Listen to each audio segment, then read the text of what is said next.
L'invité du jour. Bonjour Grégory Carré, vous êtes le directeur de l'Observatoire de la consommation à l'UFC Que Choisir. Vous nous révélez ce matin le coût de la rentrée, plus 11% par rapport à l'année dernière. On va parler bien sûr des fournitures scolaires, on va se parler aussi de l'essence, de l'assurance, de l'électricité et même des forfaits ou encore des vêtements. On commence par les fournitures parce que c'est l'urgence cette semaine avant la rentrée. Combien ça va coûter ? Alors ça va coûter 11% plus cher qu'il y a un an. Donc déjà en juillet, on en avait déjà un peu parlé. Il y avait déjà des indicateurs qui montraient qu'on avait une forte hausse. Donc elle est très sensible. On n'a pas mesuré les données pour 2022, mais il y a de fortes chances qu'on avait déjà eu une très forte hausse. Donc ça fait deux hausses consécutives. À titre d'exemple, l'allocation de rentrée scolaire, elle a augmenté de 5,6%, je crois. Oui, donc on il y a voit un décalage. voilà, même la CAF une perte sèche ne de peut pas 6%, suivre. quoi. Voilà, même l'État ne peut pas suivre dans ces aides. Donc pour les ménages, effectivement, ça va être compliqué. Ça va être très compliqué là-dessus, d'autant plus que tout le reste augmente aussi. Je voudrais qu'on commence par la voiture, l'essence, l'assurance. Et alors, effectivement, les carburants, alors il y a deux types de carburants. Le gazole, pour l'instant, il est plutôt stable sur un an, mais l'essence, effectivement, elle est 7% plus chère au mois d'août de ce qu'elle était l'année dernière. Alors l'année dernière, il y avait une aide, vous savez, il y avait une aide qui était de l'ordre de 18 centimes. Et ça, c'est fini. Les aides, on l'a bien compris. Voilà, ça est fini. Et puis surtout, en septembre, elle était passée à 30 centimes. Donc ça veut dire qu'en septembre, on va avoir très fort décalage par rapport à ce qu'on a pu payer en septembre l'année dernière. Vous savez. Justement, vous savez quoi, Ouais. Grégory Carré, vous restez avec nous parce qu'on va aussi parler de l'assurance, de l'électricité et des forfaits. Mais il y a Jean-Claude qui est passé par le 3216, qui est à Perpignan et qui justement est gérant de station-service. Bonjour Jean-Claude. Bonjour. Bonne rentrée Jean-Claude. Cela dit, vous avez bossé quand même une grande partie de l'été. Vous êtes indépendant à 100%. Vous en êtes tout là elle est à combien l'essence chez vous ? Alors, disons que depuis le 15 août, elle n'avait pas arrêté d'augmenter. Elle a pris entre 15 et 25 centimes sur le gasoil et autant sur les essences.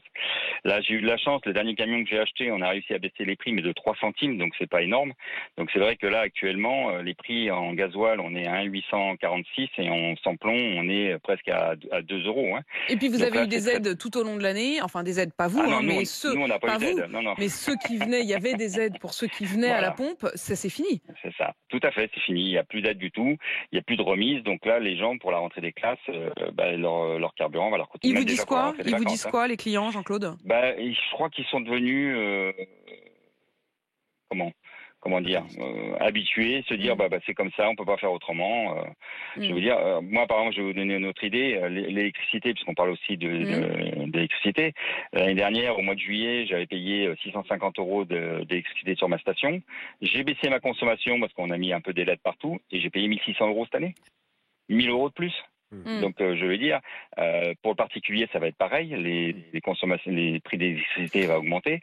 Et là, effectivement, du coup, la rentrée des classes, à tous les étages, ça explose. Jean-Claude, merci de votre témoignage ce matin.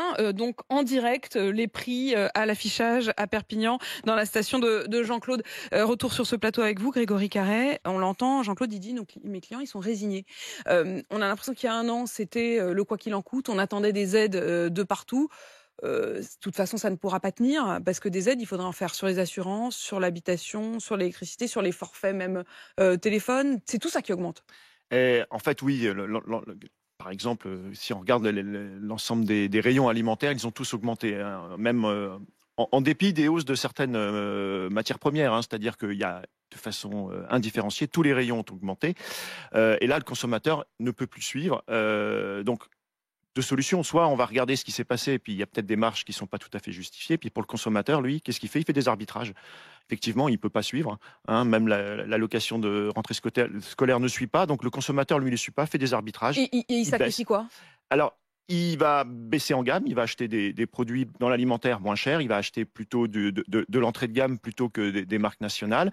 Il va aussi acheter des produits, il va renoncer à des produits, par exemple, comme les fruits et légumes bio, parce qu'ils sont plus chers. Alors, pas parce qu'il a envie, mais parce qu'ils sont moins chers. Et puis, il va baisser sa consommation. Il y a des volumes de consommation qui diminuent dans l'alimentaire. Donc, le coût global du caddie, il continue à augmenter parce que c'est plus cher, oui. Mais il y a moins de choses dans le caddie, quoi. Il y a moins de choses dans le caddie. Voilà. Et donc, ça peut être au détriment de l'équilibre nutritionnel. Au-delà du caddie, dit, une question sur l'électricité et sur les forfaits.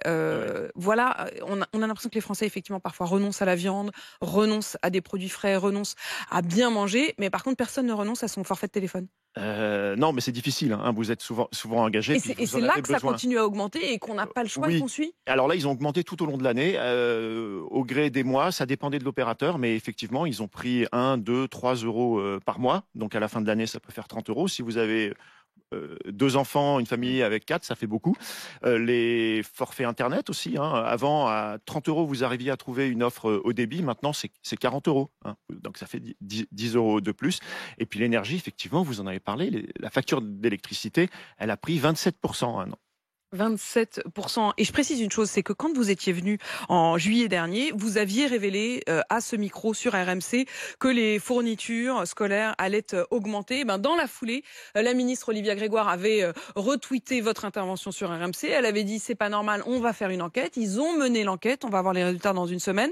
Donc on écoute très attentivement tout ce que vous dites parce que ça a des conséquences immédiates et qu'on est très écouté effectivement partout et notamment à Bercy. Est-ce que cette enquête peut changer quelque chose? Est-ce que le gouvernement a les moyens de faire baisser tous ces prix-là? Alors ça paraît assez compliqué parce qu'il y a eu tout un débat au premier trimestre sur l'augmentation des prix alimentaires. Le gouvernement a essayé de mettre des paniers anti-inflation. Malheureusement, ça n'a pas fonctionné. C'est-à-dire que on a eu une inflation record. Il y avait des belles étiquettes et des belles autocollants, mais en réalité, ça n'a rien changé pour les Français. Voilà. C'est-à-dire que la grande distribution, si vous attendez d'elle des efforts sans la forcer à le faire, malheureusement, ce ne sera pas suivi d'effet. Donc, il faut effectivement des décisions un peu plus coercitives pour que ça puisse avoir un quelconque résultat. Et puis, une question encore sur le carburant, parce qu'à l'instant, au moment où on se parle, Total Energy annonce qu'ils vont poursuivre leur plafonnement, 1,99 € maximum. Ils vont pouvoir continuer longtemps. Et est-ce que ça change vraiment quelque chose? Parce que vous disiez le gouvernement finalement ne fait pas grand-chose, mais Total aurait les moyens de faire baisser plus. Oui, alors en fait, dans votre litre de carburant, vous avez 3 composantes. Vous avez l'extraction, et là Total fait d'énormes bénéfices parce que c'est vendu extrêmement cher. Vous avez la transformation, c'est aussi un transformateur, c'est-à-dire que du pétrole, vous allez faire du gazole ou de l'essence. Là, on est aussi sur des prix records. Et le seul moment où Total va faire un effort, c'est sur la distribution. Mais la distribution, on parle de quelques centimes sur un litre d'essence. Donc, malheureusement, alors Total peut tout à fait le faire. Hein. En plus, ça lui donne une position de référence en termes de concurrence. Hein. C'est-à-dire qu'il va plutôt attirer les consommateurs dans ses stations-service que chez ses concurrents. Oui, donc c'est aussi une forme de pub. Mais voilà, mais c'est plutôt au niveau du raffinage et au niveau de l'extraction qu'il y a de très fortes envolées. Voilà. Et puis bien sûr, les taxes, elles sont calculées sur ces prix, donc effectivement, Et on salue Jean-Claude, qui lui est indépendant avec sa station essence à Perpignan. Merci Grégory Carret, vous dirigez l'Observatoire de la consommation à l'UFC Que Choisir. Et comme toujours, on va tirer le fil, on ne va pas en rester là, on demandera effectivement au gouvernement des comptes, non seulement sur l'enquête qu'ils ont menée cet été suite à vos révélations sur RMC, et puis là vous le dites, plus 11%, c'est votre révélation ce matin, les fournitures scolaires, plus 27% l'électricité, et je vous le dis, la ministre de la Transition énergétique, qui est justement en charge de ces questions du prix de l'électricité, répondra sur RMC demain matin, 7h40. Elle répondra sur cette question. Que peut-elle faire pour tenter de bloquer ces hausses de prix de l'électricité? 7h40 sur RMC. RMC jusqu'à 9h.